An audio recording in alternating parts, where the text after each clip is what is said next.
Usaha perhotelan yang berkembang cepat mengakibatkan timbulnya pencemaran limbah yang semakin meningkat. Okupansi hotel yang penuh saat libur akhir tahun tentu diikuti dengan limbah yang menumpuk. Di Yogyakarta, hotel ini olah sendiri limbah sabunnya, bahkan jadi sarana wisata edukatif pengunjung.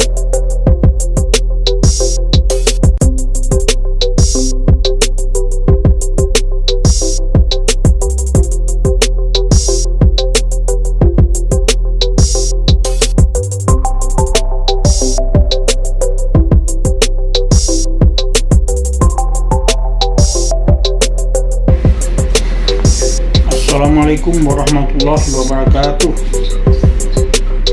Ketemu lagi dengan saya Supriyadi di Supriyadi Channel. Sahabat sekalian, kali ini kita akan membahas tentang minimisasi limbah. Saya ada contoh yang kelihatannya kecil tapi bermakna besar. Ya, saya membawa sabun, sisa sabun batangan. Saya menginap beberapa waktu yang lalu di satu hotel, dan ini sudah menjadi kebiasaan saya. Kalau menginap di hotel dikasih sabun batangan, walaupun saya gunakan 1 atau 2 kali, selagi masih bisa digunakan lagi, saya akan membawa pulang. Nah, kelihatannya ini hal-hal yang kecil. Nah, apabila saya tinggalkan atau penghuni hotel meninggalkan sisa sabun tadi, sabun batangan maksudnya, di hotel, maka setelah dia check out, petugas hotel cleaning service-nya akan mengambil sisa-sisa sabun itu dan akan membuang ke tempat sampah, dan pada akhirnya akan dibawa ke TPA di kota tersebut. Andaikan mungkin ada 10 kamar di hotel itu yang perlakuannya sama terhadap sisa sabun tadi, dan di kota itu ada 10 hotel, maka berarti ada 100 potongan sabun yang terbuang. Padahal sisa sabun itu masih bisa digunakan oleh pemakainya apabila dibawa pulang. Ya, tapi ini pada umumnya orang meninggalkan saja karena dianggap itu tidak bernilai. Padahal itu adalah bagian dari yang kita bayar kita menginap di suatu hotel. Ya. Apa maknanya? Pertama, apabila kita bersikap seperti yang saya ceritakan tadi, tamu hotel meninggalkan sabun yang sudah dia pakai sekali atau 2 kali pakai, terus dia tinggalkan di hotel, maka itu akan menambah beban limbah atau sampah di TPA, tempat pembuangan akhir sampah di kota tersebut. Nah, akan tetapi kalau kita bawa pulang, kita gunakan lagi, apakah untuk mandi atau cuci tangan, maka beban limbah yang seharusnya terjadi berkurang karena kita membawa potongan sabun tadi pulang, kita gunakan, kita efektivitaskan, sehingga bagi kita sendiri juga akan mengurangi biaya operasional atau biaya hidup kita, walaupun hanya beberapa kali lagi kita bisa gunakan. Jadi ada 2 manfaat apabila sisa sabun atau potongan sabun itu kita bawa pulang. Di satu sisi mengurangi beban lingkungan di kota tempat kita menginap, di sisi lain mengurangi biaya hidup kita. Nah, ini namanya salah satu cara minimisasi limbah. Nah, jadi di sini adalah cara pandang kita terhadap produk, terhadap barang. Kalau kita menganggap masih bisa digunakan, berarti kita tidak menganggap limbah sehingga kita bawa. Tapi kalau kita menganggap itu adalah limbah, kita buang, padahal itu sebenarnya bukan limbah.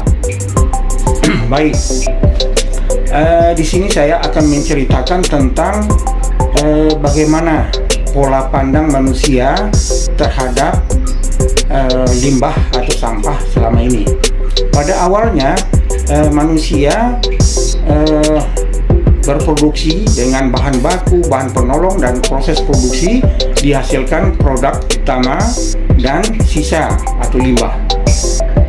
Nah, orang memikirkan apa yang akan diproduksi dengan memilih bahan baku, bahan penolong, dan proses produksi. Kalau terjadi limbah nanti dipikirkan di akhir, diolah. Nah, ini namanya cara pandang adalah end of the pipe. Nah, cara pandang ini sudah lama dan ternyata itu membuat biaya pengolahan limbah itu lebih besar. Ya, apakah itu limbah cair yang dihasilkan oleh industri misalnya, atau sampah atau limbah padat yang dibawa ke TPA. Nah, dengan perkembangan pertumbuhan manusia, pertambahan manusia, perkembangan kota, sehingga juga industri bertambah, sehingga limbah juga ke lingkungan juga bertambah, apakah itu limbah cair ke perairan, ke sungai, maupun limbah padat yang dibawa ke TPA. Karena kita tahu sampah padat atau limbah padat yang dibawa ke TPA itu berasal dari rumah tangga, dari industri, dari pasar, dari kantor, dan lain-lain. Ya. Nah, terjadilah suatu perusahaan kucing-kucingan. Ya, ada yang membuang limbah cair, tidak terlihat outlet dari pipanya itu, tapi dibenam di bawah di dasar sungai. Nah, ini saya pernah menemukan saat penelitian di Jakarta di salah satu sungai. Kita tidak tahu dari mana ini pipa mana yang mengeluarkan limbah, tapi air di bawahnya berwarna beda dengan di hulu. Ternyata setelah diselidiki, itu pipanya itu ditaruh di dasar sungai. Nah, ini sebenarnya adalah bagaimana dia kucing-kucingan untuk mengurangi biaya pengolahan limbah. Nah, banyak hal lagi. Nah, namun sekarang berdasarkan hal itu, jadi banyak perusahaan ya kewalahan karena biaya pengolahan limbah itu besar.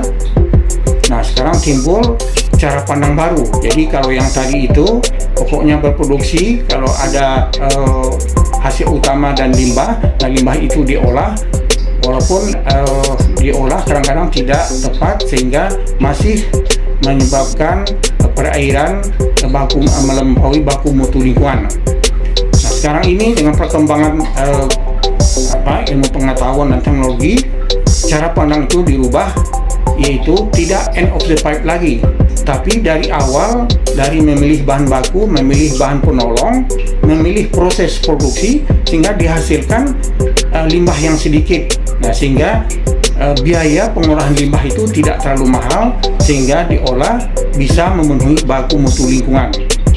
Nah, tahun 90-an ya kurang lebih, itu ada program di Indonesia namanya Prokasi, program kali bersih, karena bertujuan untuk bagaimana membuat sungai-sungai, terutama sungai besar yang ada baik di Jakarta, di Jawa, di luar Jawa, supaya memenuhi baku mutu. Jadi baik dari rumah tangga, dari industri, dikampanyekan supaya mengolah limbah. Nah, di Jakarta sendiri, contohnya Sungai Ciliwung, ada lagi programnya namanya GCB, Gerakan Ciliwung Bersih. Nah, ini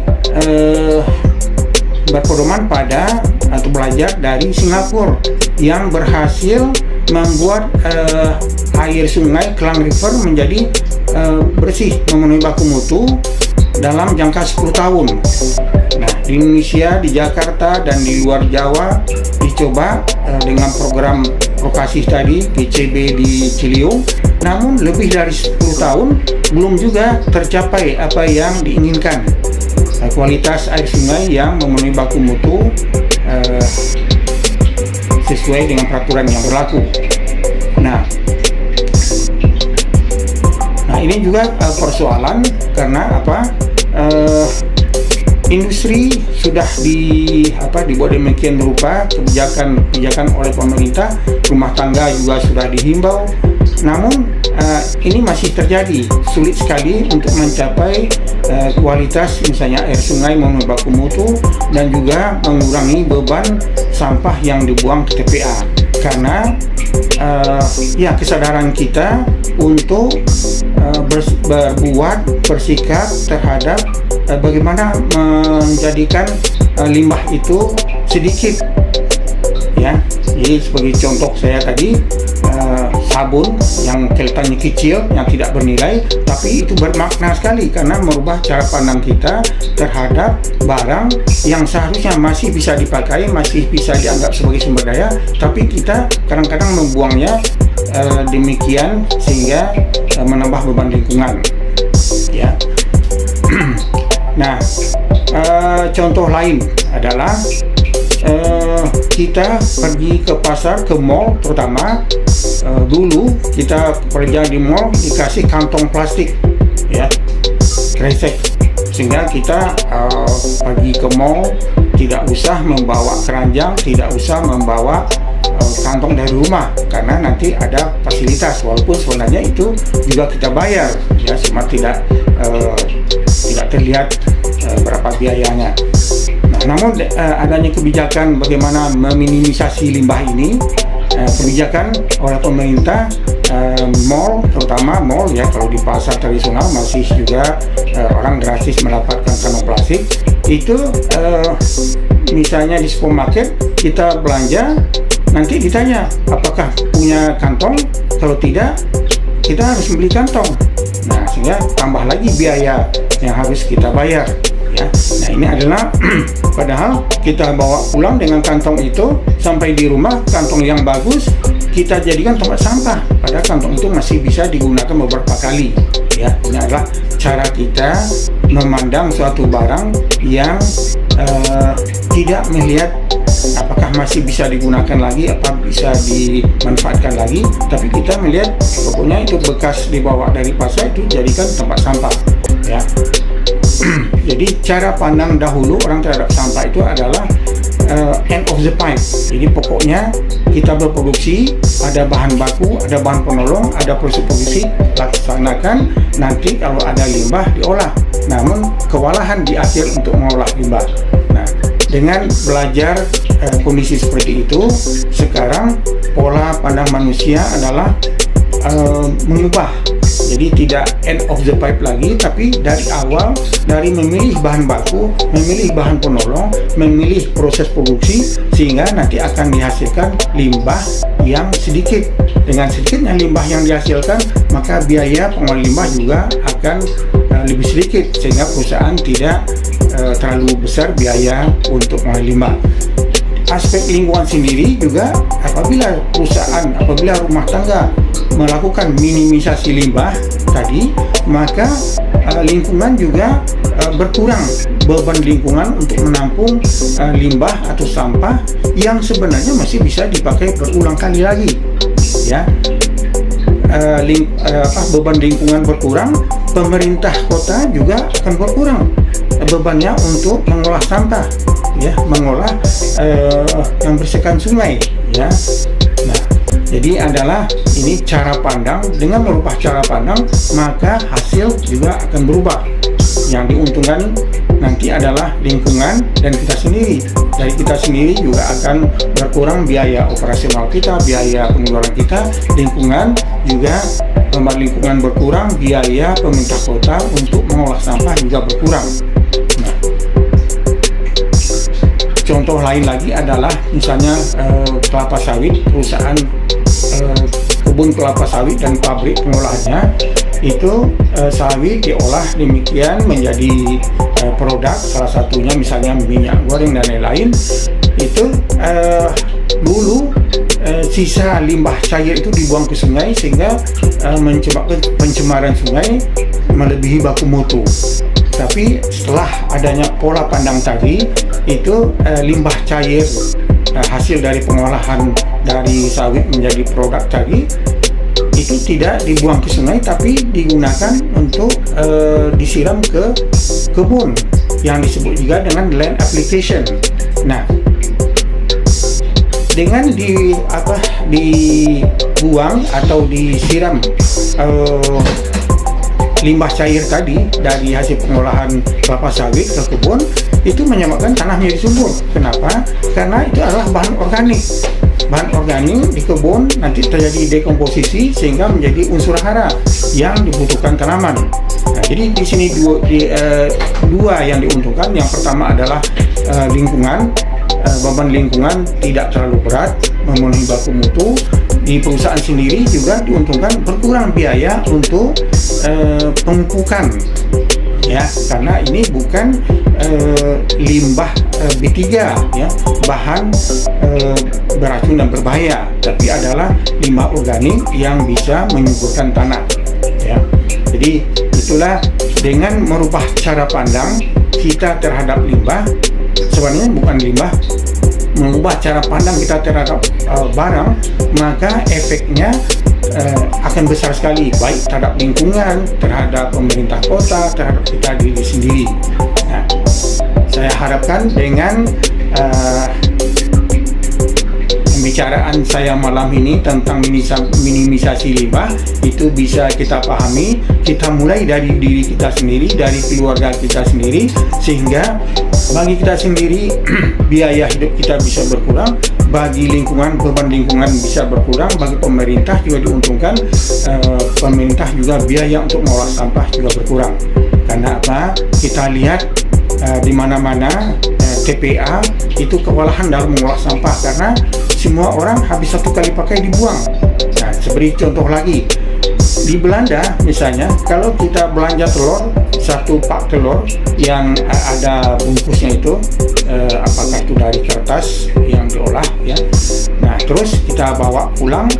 Nah, nanti kita belanja lagi ke pasar, kita bawa kotak atau tempat telur itu dinilai, sehingga katakanlah kalau kita belanja katakan dengan rupiah 20.000 satu pak itu, nah kita belanja lagi ke pasar, kita tidak membayar 20.000, mungkin 18.000 atau 19.000. Jadi ada dinilai bekas itu.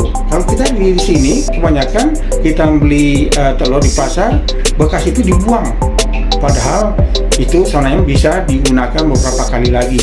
Nah, mungkin juga pasar belum bisa membeli, ya, pedagang di pasar tidak ada dia bisa membeli bekas itu, karena dia juga tidak bisa menjual karena tidak dibeli. Harusnya bekas itu bisa dibeli oleh si produsen telur, perusahaan peternakan ayam misalnya.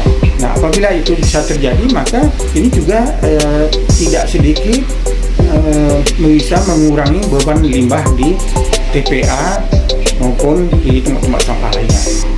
Saya kira demikian yang saya sampaikan pada pertemuan kali ini. Terima kasih atas perhatian sahabat semua. Semoga apa yang saya sampaikan bermanfaat kita semua, bermanfaat bagi lingkungan, sehingga lingkungan kita bisa terjaga, bisa lebih bersih. Karena hanya satu bumi, kita hidup di bumi. Apabila kita mencemari bumi, maka manusia juga akan tercemar. Demikian, wassalamualaikum warahmatullahi wabarakatuh.